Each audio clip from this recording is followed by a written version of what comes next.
Coucou les audacieuses, bienvenue sur une nouvelle interview et aujourd'hui c'est Stéphanie qui est venue nous parler de ce qui fait d'elle une femme audacieuse et inspirante, qui est venue nous partager ses pépites pour vous inspirer à votre tour à oser, à avoir cette audace dans votre vie. Bonjour Stéphanie, bienvenue. Bonjour Christa, merci beaucoup pour ton invitation.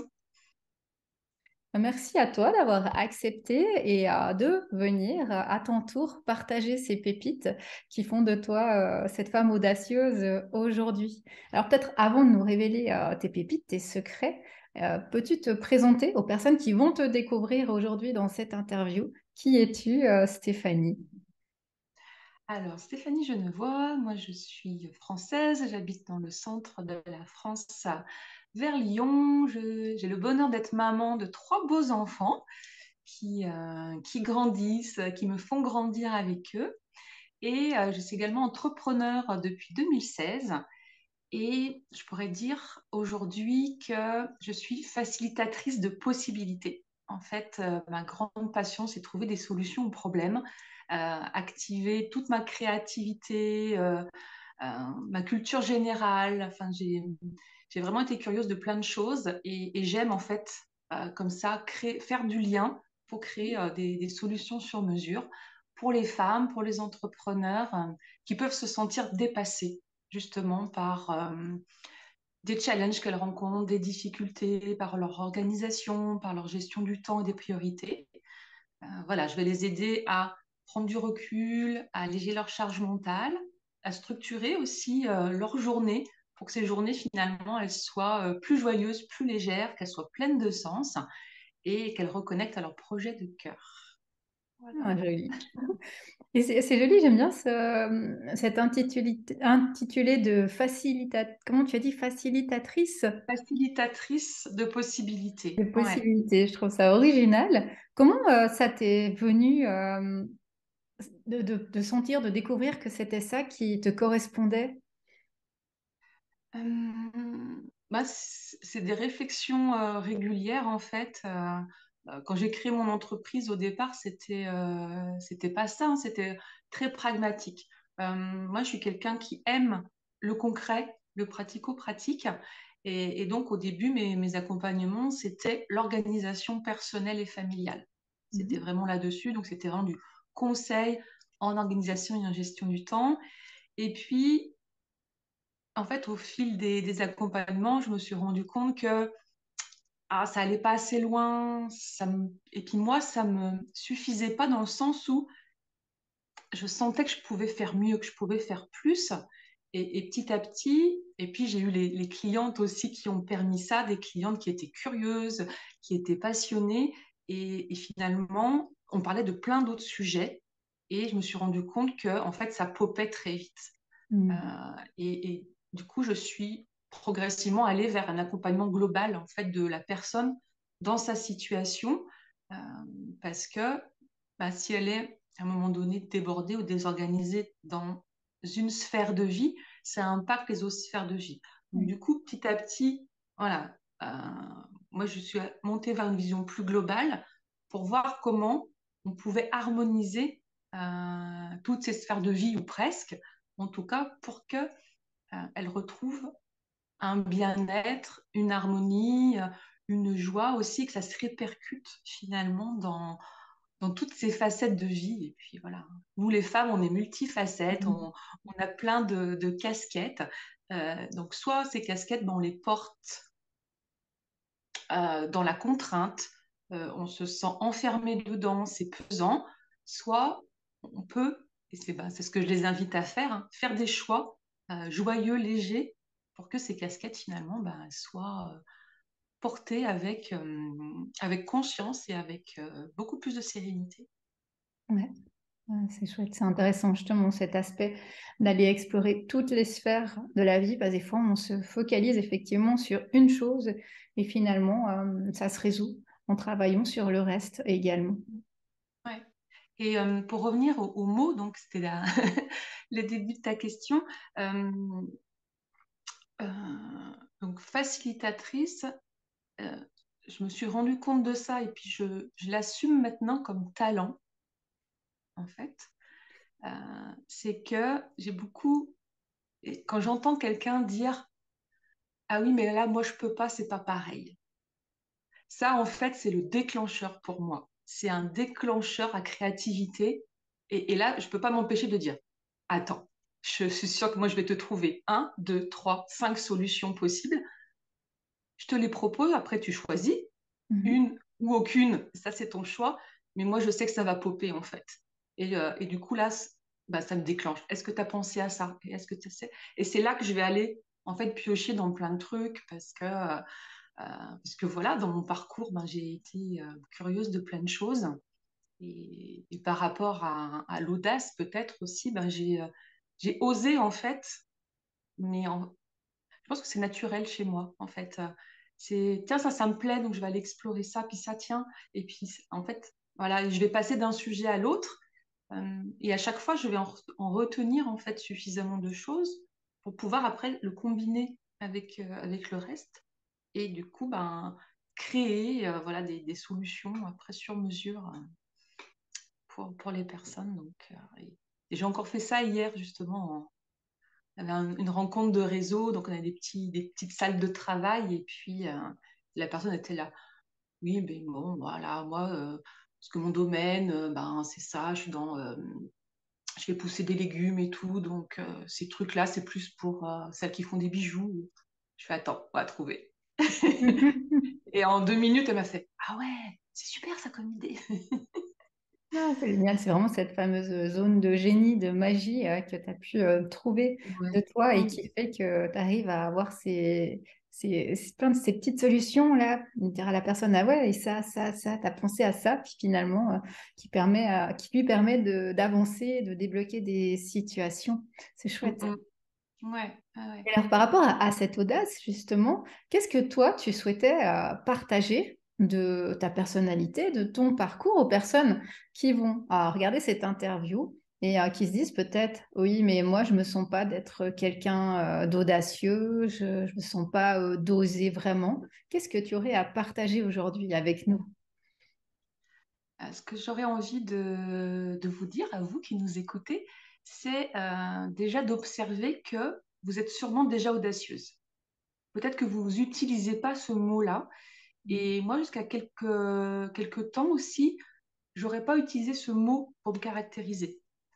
C'est vraiment, voilà, avec les retours, quand je suis rentrée dans le monde de l'entrepreneuriat, du développement personnel, que j'ai commencé à entendre ces mots-là. Et au début, je me sentais pas concernée, en fait. Et moi, le mot qui revenait souvent, même avant, quand j'étais plus jeune ou quand j'étais salariée, parce que je pouvais changer ou faire des choses qui sortaient un petit peu du cadre, on me disait souvent que j'étais courageuse. Les gens me trouvaient courageuse. Et je pense maintenant que c'était, peut-être qu'il y a du courage, hein, mais qu'en fait, c'était de l'audace. C'était de l'audace, mes choix de métier, les choix d'oser changer de métier, de quitter un CDI, donc c'est les contrats à longue durée qu'on a, quoi, quitter un emploi stable parce que je m'ennuie. Pour beaucoup, c'était incompréhensible. Ils disaient, ah, mais t'es courageuse de te lancer dans l'entrepreneuriat et tout. Et je pense qu'en fait, c'est ça l'audace. En fait, c'est ce que les gens appellent courage, ça peut être l'audace. Alors, c'était en réfléchissant à ce que j'allais vous partager que j'ai vu ça. Je suis pas allée voir les définitions. J'aime bien voir les définitions, donc j'irai voir aussi plus précisément la distinction. Mais ouais, je pense que c'est ça. Et peut-être qu'on vous a déjà dit dans quelques circonstances que vous étiez courageuse. Et ben, là, vous pouvez vous dire qu'en fait, vous avez fait preuve d'audace à ce moment-là, parce que l'audace et le courage, ça va ensemble. Ouais, Ça va exact. ensemble. C'est une piste intéressante, je trouve aussi de voir comment ça résonne pour nous, ce mot audace, quand on l'entend, de se dire, ah ouais, non, mais ce mot, comme tu l'as dit, c'est pas un mot qui fait partie de mon vocabulaire, je me sens pas d'être quelqu'un d'audacieux.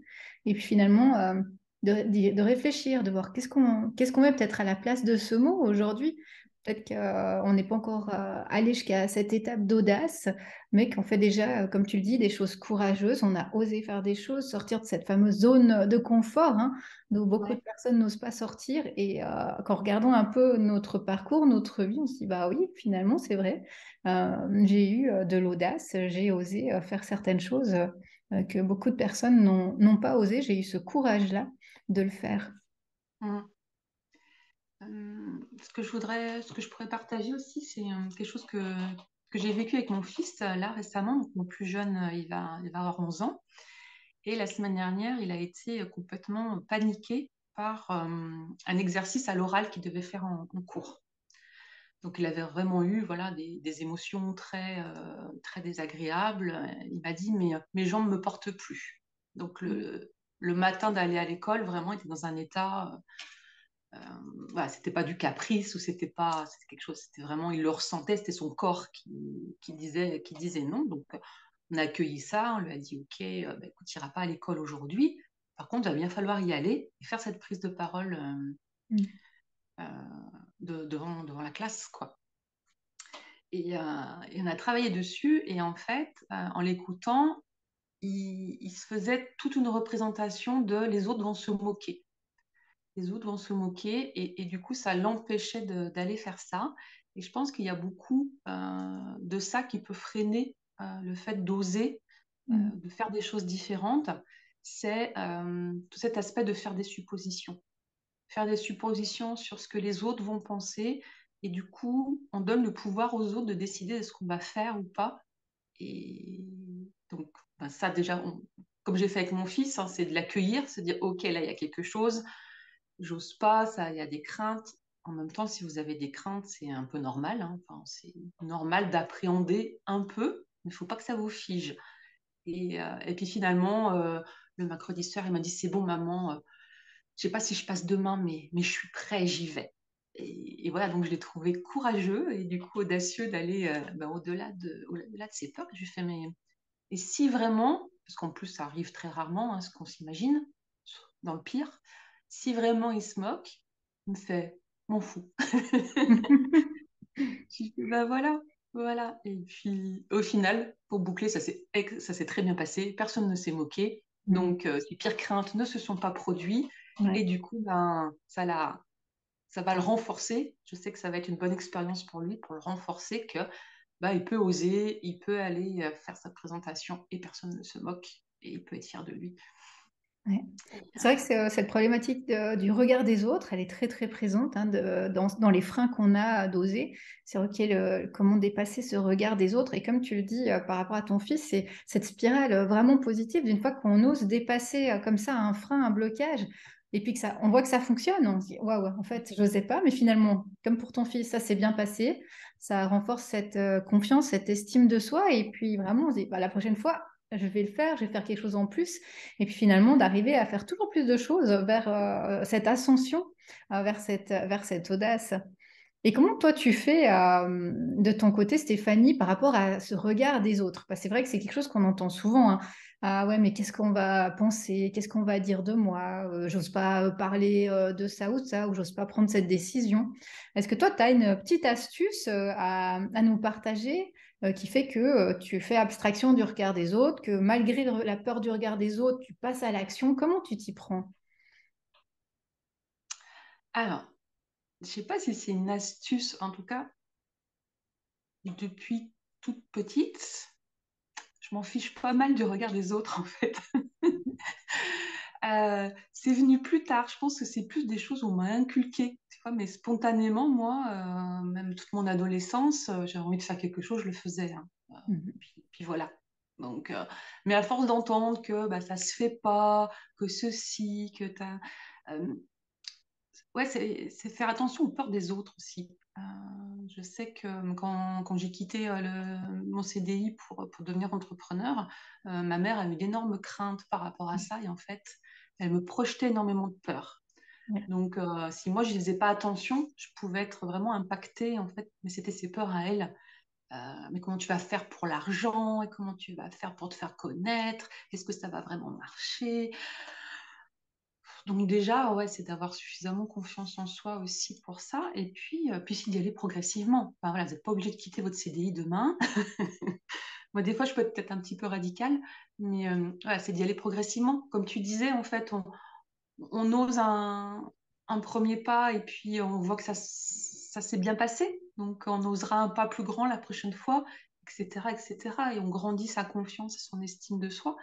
Donc, c'est vraiment d'aller sur des petites choses au début, si on est mal à l'aise par rapport à ça. Et puis, ouais, le jugement des autres,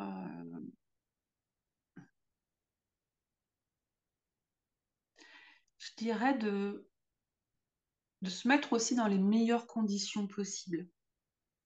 Pour soi aussi, pour être moins impacté, si on sent qu'on est un petit peu fragile par rapport au regard de l'autre, euh, bah, c'est d'être à son meilleur quelque part pour soi. Donc, euh, voilà, moi je viens faire une vidéo comme ça, enfin, je suis à l'aise pour faire les interviews, mais pour moi, ça va être important ben, voilà, de mettre des jolies boucles d'oreilles d'une amie, faire en sorte qu'il y ait un joli décor. Donc, je sais que au niveau extérieur, déjà, Mhm. euh, c'est, c'est un niveau où, en tout cas, il y a, je ne sais pas les bons mots, mais j'ai fait en sorte que déjà extérieurement, je trouve que je suis dans des conditions favorables pour faire l'action. Ouais.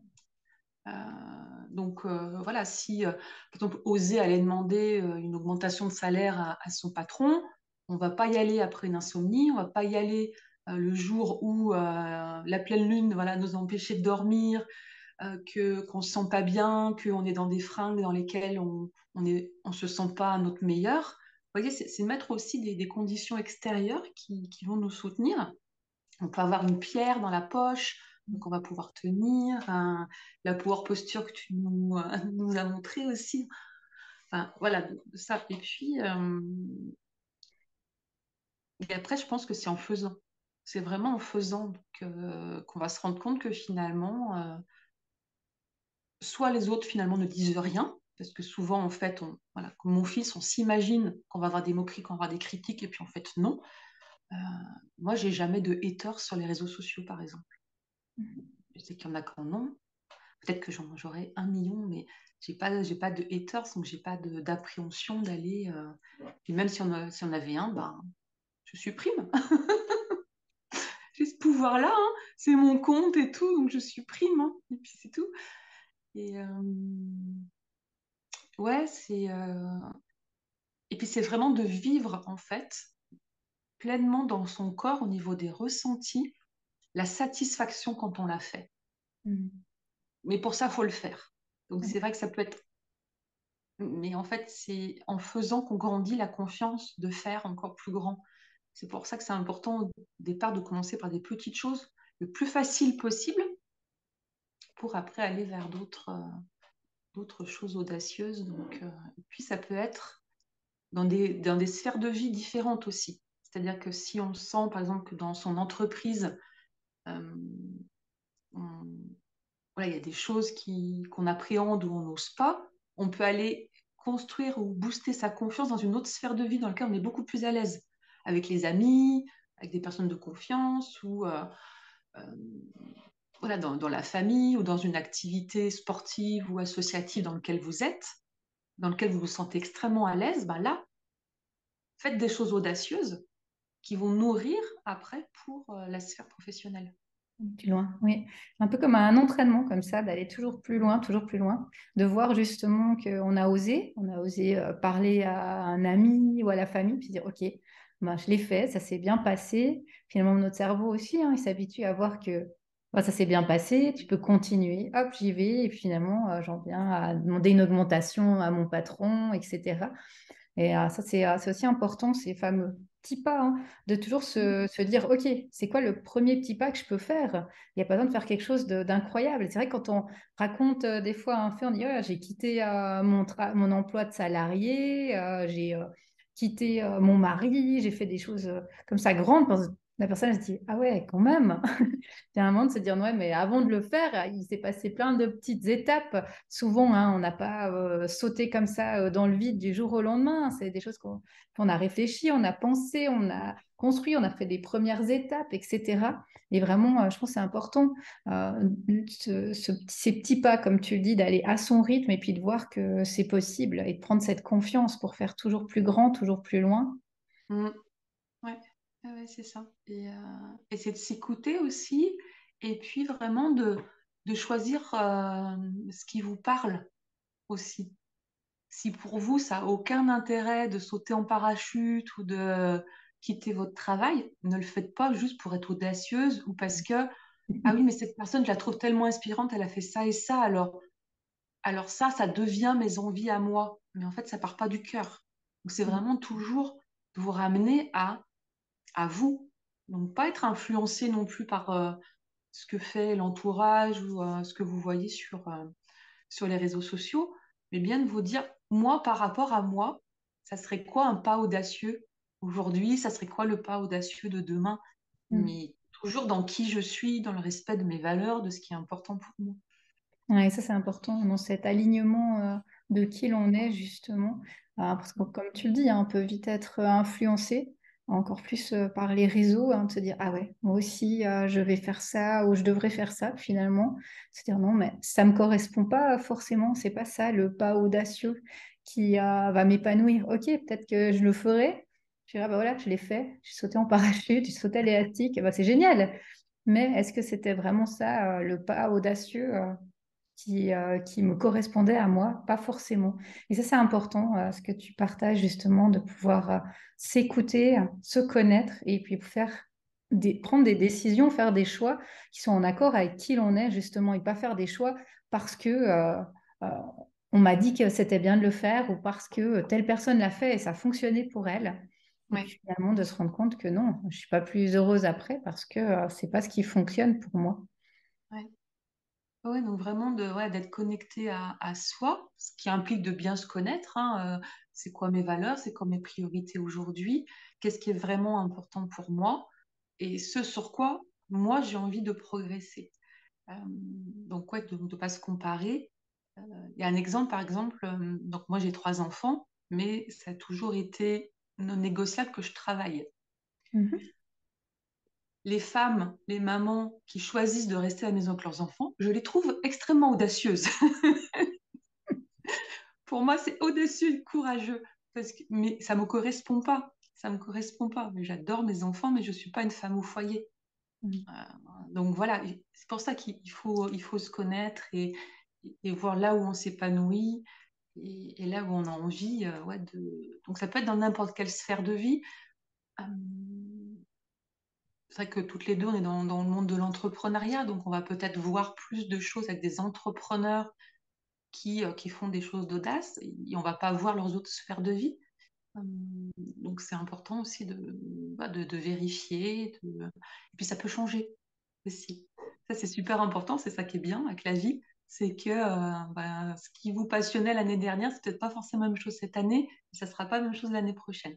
Donc oser aussi changer d'avis, oser changer les plans, oser dire bah non, en fait finalement ce projet ne me tient pas vraiment à cœur. En tout cas, il me tient plus à cœur là parce qu'il y a des Mhm. circonstances qui ont changé, parce que euh, mon, mon ordre de priorité, finalement, je l'ai revu et ça, finalement, c'est plus dans le top 3, c'est un peu plus loin. Donc dire non, oser dire non, c'est vraiment de l'audace aussi, je crois.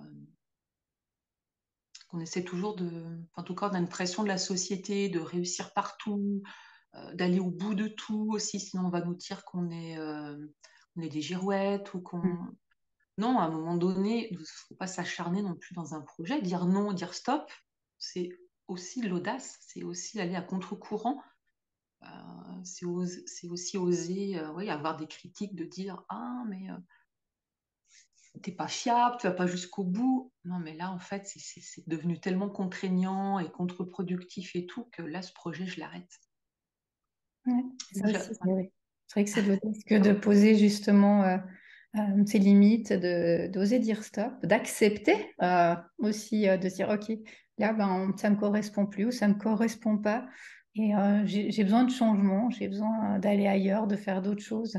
Et ça demande du courage, hein, vraiment, hein, de Mhm. se regarder au fond et puis de dire, ben, j'arrête ça, je fais autre chose, je fais ça. Ou dire à une personne, bah, écoute, voilà, ça va plus, c'est plus possible, il y a quelque chose qui va plus, ok, en amitié, en professionnel, dans le couple, hein, ça demande ce courage-là, à un moment, de se réaligner, de s'affirmer. Ouais, Oui, dans la relation, effectivement, dans la relation,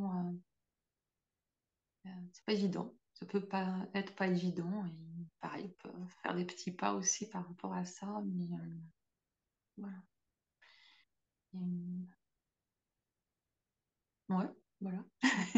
alors, merci. Merci Stéphanie pour ces petites pépites que tu as partagées aujourd'hui.